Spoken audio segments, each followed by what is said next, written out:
What's going on, everybody? NFL fans unite as we are coming in with a week 2 edition of the Truth League Report. And we're definitely going to get some things going as we got some news of a big injury to a key player from Monday night. We're definitely going to talk a lot about that. Also, there were some very exciting games from week 2 that we're definitely going to talk about.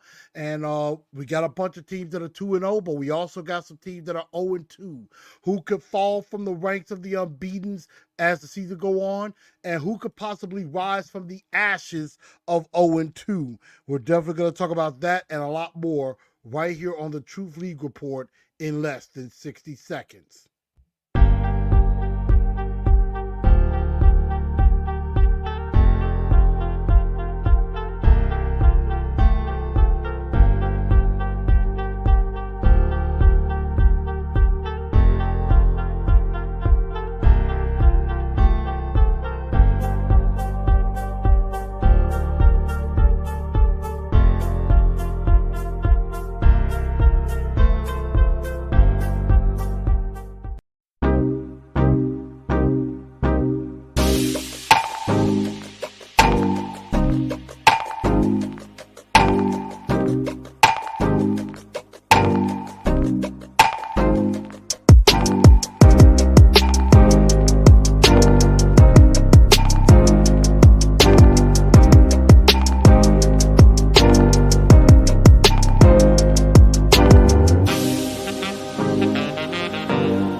Good evening, Titan Nation. How's everybody?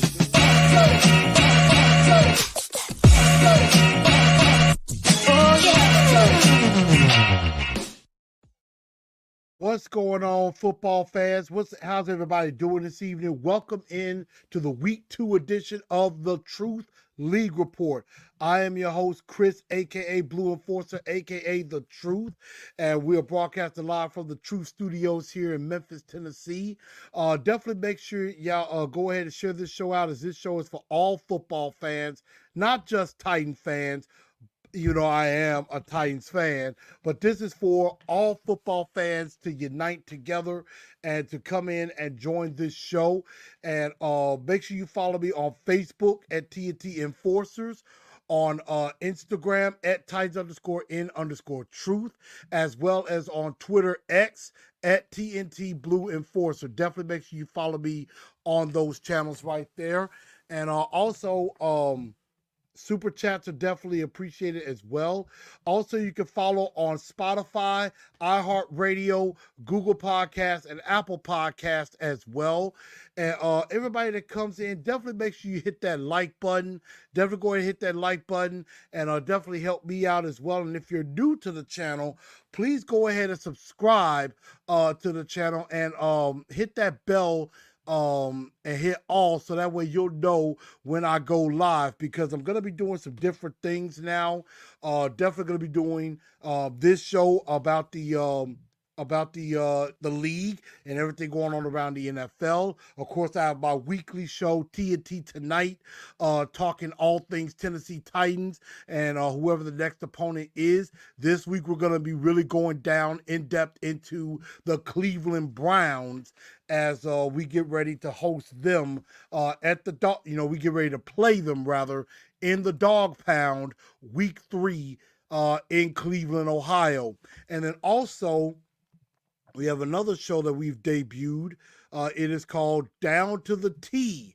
And so this is about all things Tennessee sports. So it's not just the Tennessee Titans. We'll be talking college football with the Tennessee Vols. We'll be talking about Vanderbilt a little bit. May throw in some MTSU, Memphis Tigers. When the Memphis Grizzlies begin their season, we're going to talk about some Grizzlies action as well and everything. So definitely stay tuned for that. We do that on every Friday as well, as we preview some of the games that are coming up in college football coming as well. So definitely stay tuned for that. But definitely make sure y'all definitely follow on these channels, and you get more information as time goes on. And I appreciate everybody coming in. So let's go ahead and get started. Now, I had my picks this week, and the scores are going to be showing underneath. Obviously, I had my Titans beating the Chargers. Uh, I had Buffalo winning. So I had Buffalo winning. I had I had some teams winning that did not fare as well as I would have liked them to fare. To be perfectly honest, so I probably didn't have the best week. I did pick Pittsburgh to win. I did pick New Orleans to win. Miami took care of business as well. I had Denver over Washington, but Washington got the victory there. Dallas definitely got a win. New York got a win. So, that's about five right there. That's about five victories. Then I had San Francisco, so that's six. I had Houston over Indy, but Indy got the win. Kansas City takes care of business. The Bears fall to the Buccaneers, so that didn't do good. Detroit lost. Cincinnati falls. So I believe I got 9 wins on the week in my picking. So not exactly the greatest week in the world for me, but not too bad. Picked a few good few matchups there that I thought were pretty good, but yeah, it didn't fare too great. Could have won a few more games. But that's what football is all about. It is about the drama. It is about you're thinking one team is going to win, but then another team comes out of nowhere and does something great. And that's usually how it goes and everything. But in a lot of games, you do have injuries. They do happen all over the league. And a massive injury happened last night on Monday Night Football for the Cleveland Browns as running back Nick Chubb suffered a season-ending knee injury in the loss to the Steelers on Monday night. They fell 26. They fell 26-22 to the Pittsburgh Steelers, and they fall to 1-1 on the year. But head coach Kevin Stefanski has already come out and has basically ruled Nick Chubb out for the remainder of the season. And because of that, former Kansas City Chief and Cleveland Brown running back Kareem Hunt is visiting the Browns today as far as they may need some more depth at running back.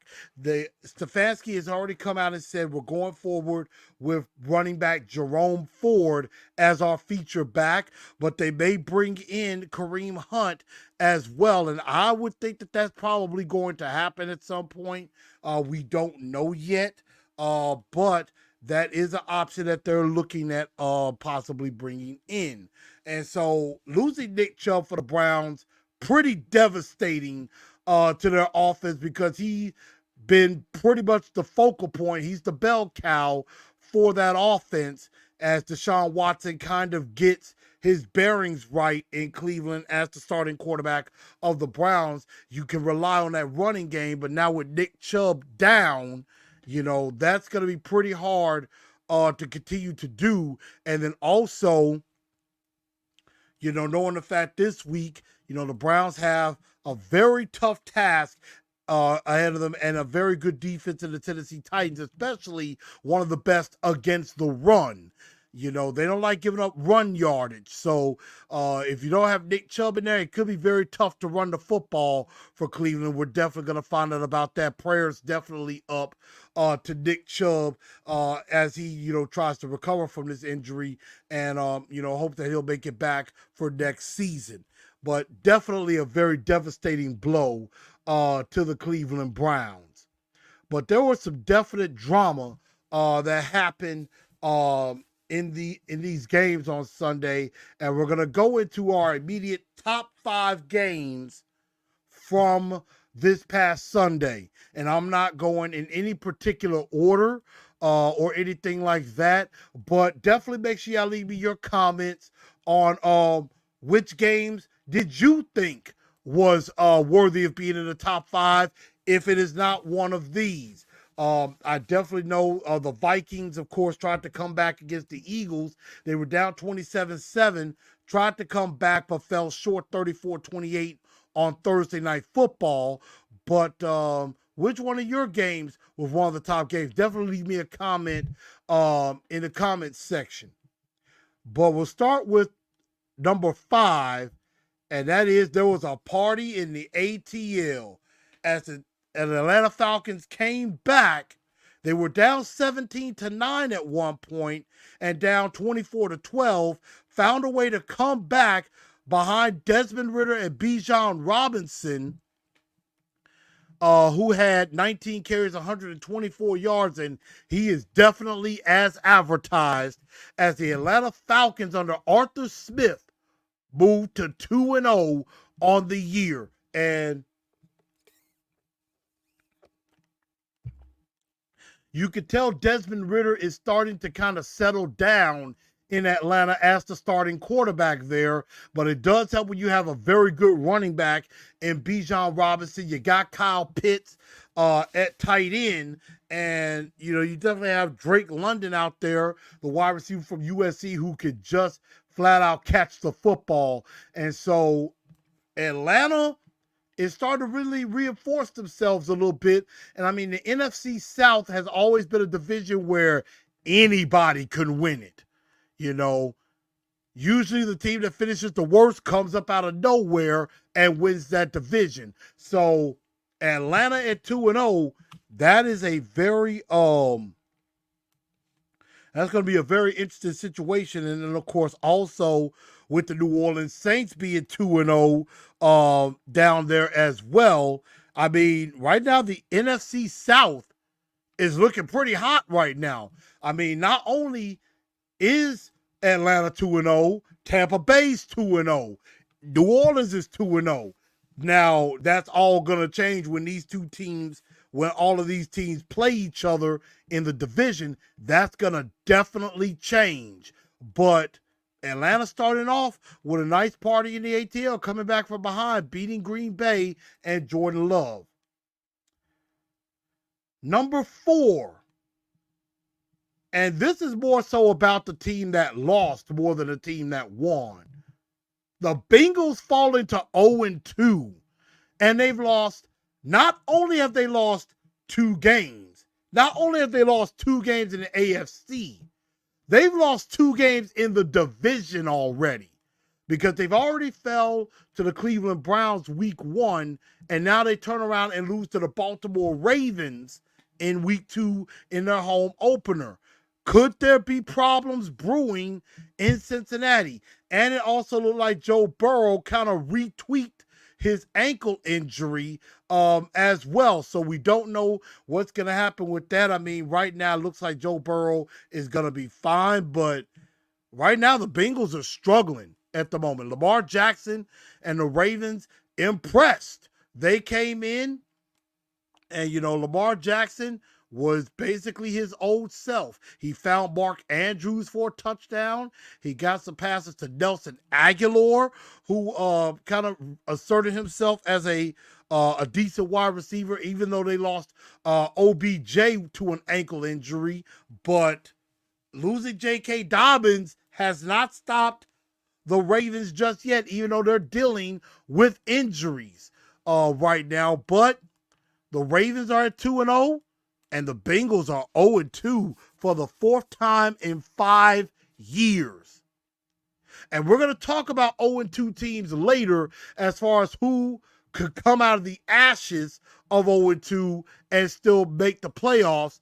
I can guarantee you the Bengals could be one of those teams in that conversation. So, I mean, congrats to the Ravens, but wow, Bengals got work to do. I know there's a certain Bengals fan out there in the state of Florida who I know who is not very happy at this immediate moment. Number 3. There was a big-time shootout in the Motor City of Detroit, Michigan.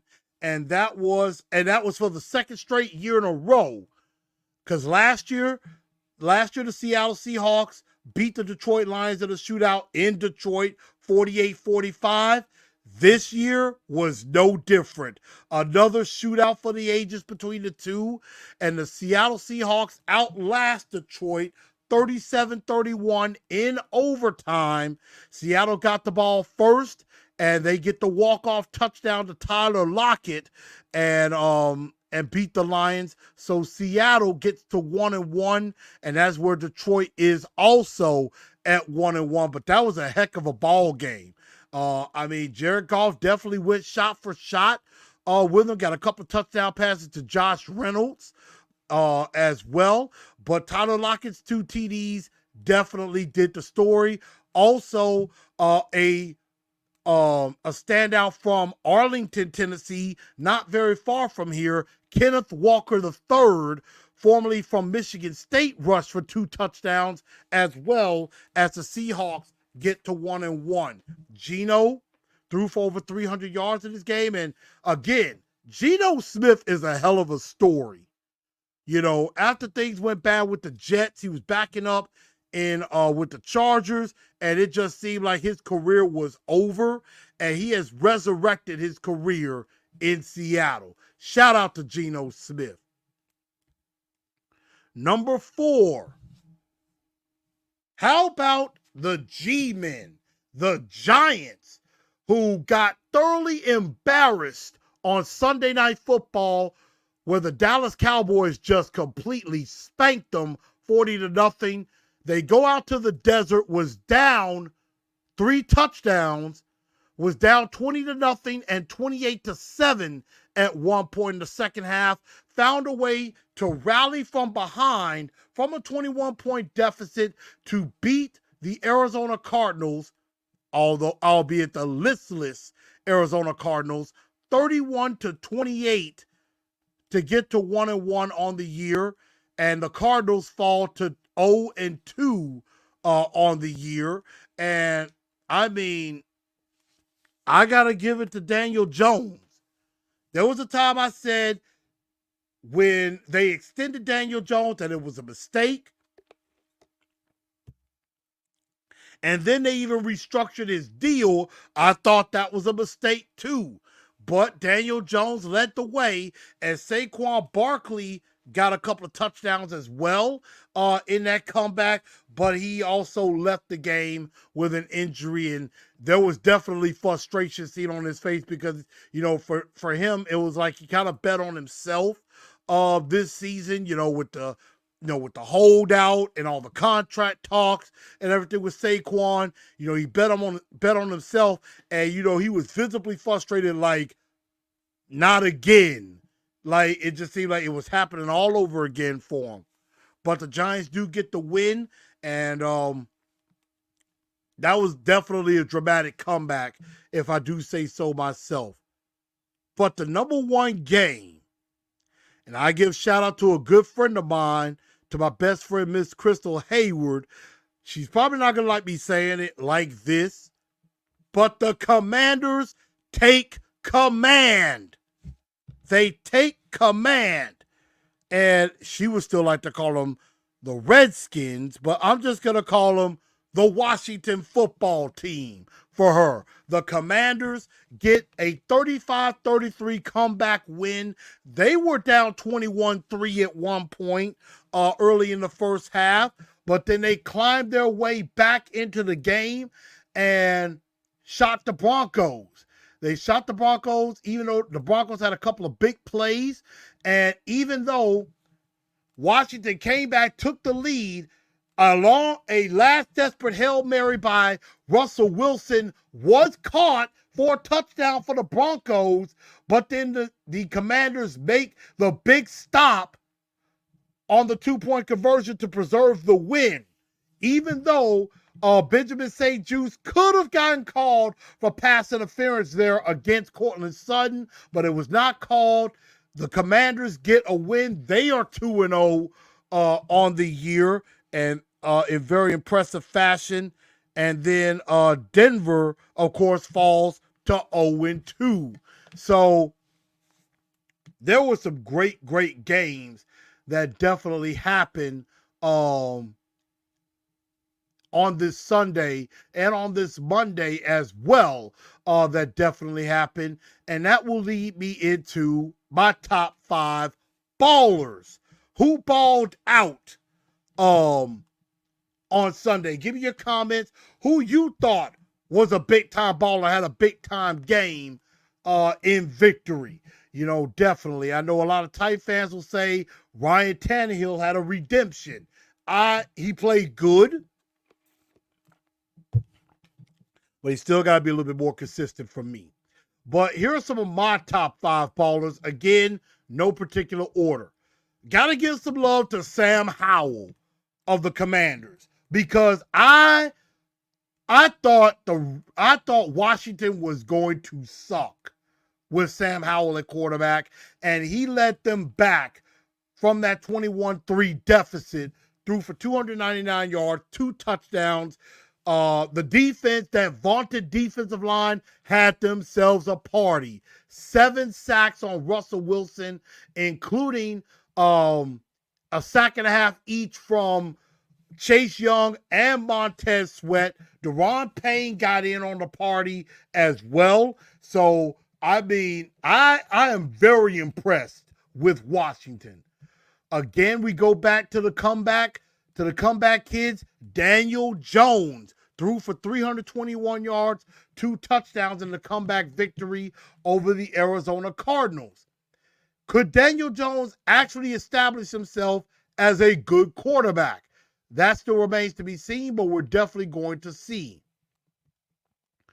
How about them Eagles flying high on Swift? See how I did that there? Because there's a transportation company here in Memphis called Swift Transportation.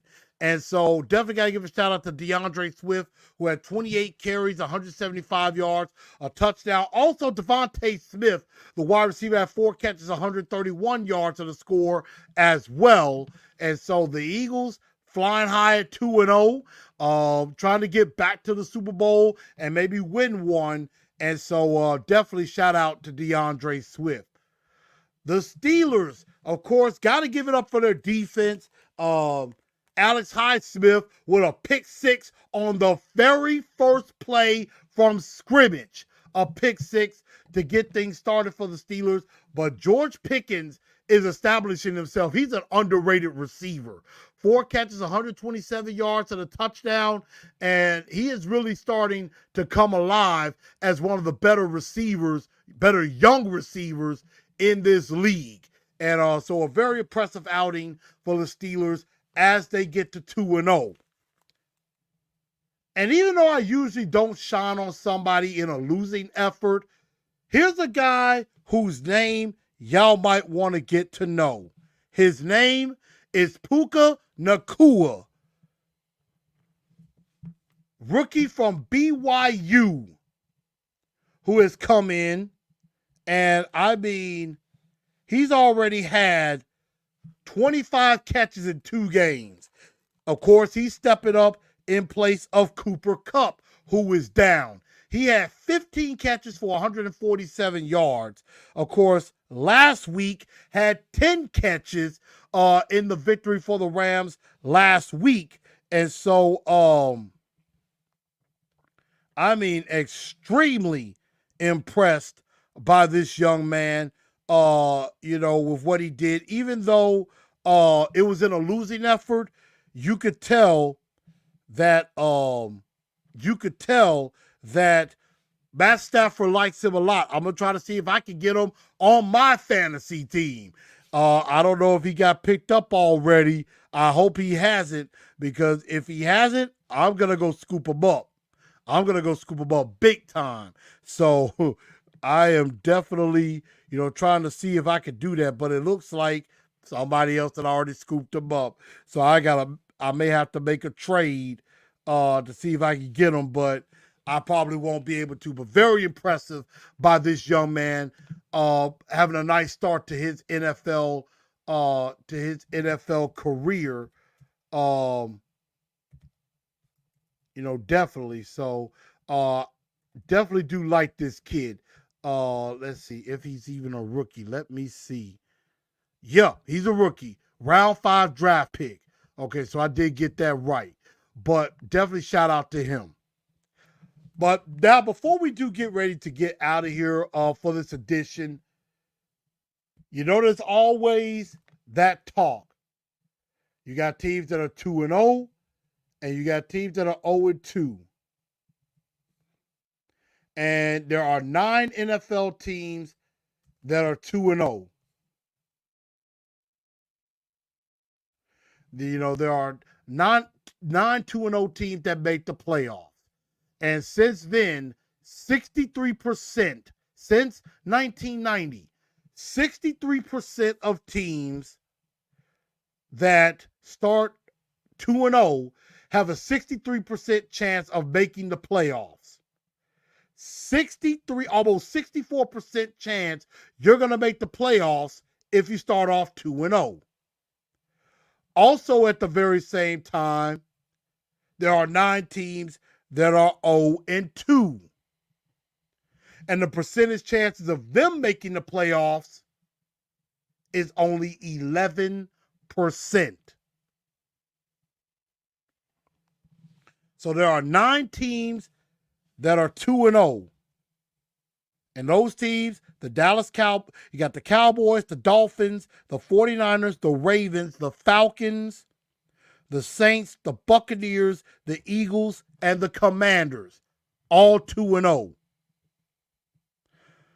Teams that are 0-2, the Patriots, the Vikings, the Chargers, the Panthers, the Texans, the Bengals, who we mentioned earlier, the Cardinals, the Bears, and the Denver Broncos, all 0-2. So here's my question to all of you.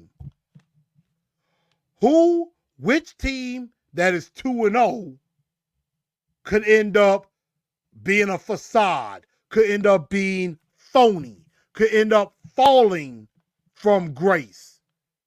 Because we have seen where teams start off hot and then cool off later in the year.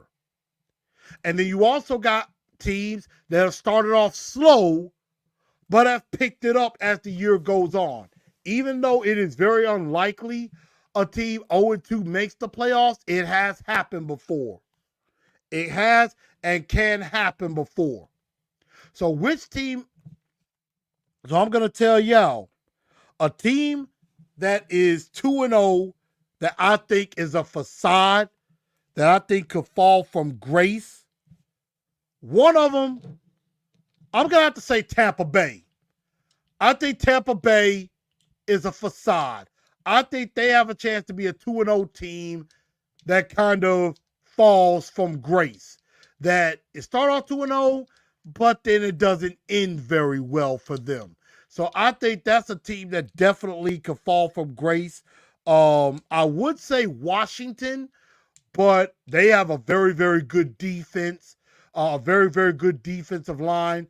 And maybe there is some belief in Sam Howell, especially with Eric Bieniemy as offensive coordinator. So maybe not. But I will definitely say I think Tampa Bay falls from grace. I think that's definitely one team that could fall from 2-0. And dare I say, what team could crawl out from the ashes of 0-2 and possibly have a shot at making the playoffs? I mentioned Cincinnati because, Joe Burrow is just too darn good to not rise from the ashes. I think Cincinnati is still going to be there competing for the NFC North, and they're definitely going to be a Super Bowl contender going on. But I think another team that could definitely rise from the ashes of 0-2, I'm going to go, and this might sound crazy, I'm going to go with the Denver Broncos. Now, I don't think they're going to challenge Kansas City necessarily, but I do think Denver, with Russell Wilson and Sean Payton, I think have a chance to climb out of the hole. Definitely could climb out of the 0-2 hole. I was thinking the LA Chargers because they got so many weapons offensively. I do think that the Chargers could climb out of it as well. But I was kind of going unconventional with going with the Denver Broncos. I do think with Russell Wilson, with Sean Payton as a head coach, I think they definitely could get out of there. But it will remain to be seen how they do on that. But I could see Denver, I could see Cincinnati, I could see the Chargers climbing out of that hole. But I think that's going to just about do it for the Truth League report this week, as we do get ready for some big games coming up in week 3. Definitely going to be excited about that. I believe the Giants play on Thursday night. Definitely going to look at that. Giants 49ers Thursday night in California. We're definitely going to talk a lot of Titans Browns tomorrow on TNT tonight. There's definitely some decent games. Chargers, Vikings. I think I'm going to kind of see, can the Commanders take the Bills down? That's going to be very interesting to definitely see there. Steelers, Raiders on Sunday Night Football, a old rivalry renewed. I know a lot of people are going to watch that, myself included. And then on Monday night, Rams Bengals, I think is going to be a good game. So definitely looking forward to all of that. Again, definitely make sure y'all hit that like button. Go ahead and smash that like button. And if you're new to the channel, go ahead and subscribe to the channel and hit all under that bell so that you can get all the notifications. Again, definitely make sure y'all stay tuned for the Truth League report. For TNT tonight, tomorrow night. As we will talk Titans Browns. And then on Friday night, get ready for Down to the T as we talk Tennessee sports. We'll see how the Vols can rebound after their loss. On Saturday, the Memphis Tigers head to St. Louis for a big matchup against the Missouri Tigers. We're definitely going to talk about all of that and more this week on this Titans and Truth channel. So thank everybody for tuning into the show.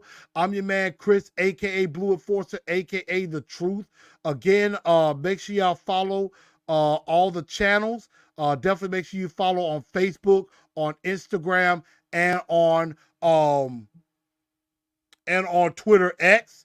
And I will see y'all next week for the Truth League report. Friday night we'll make picks.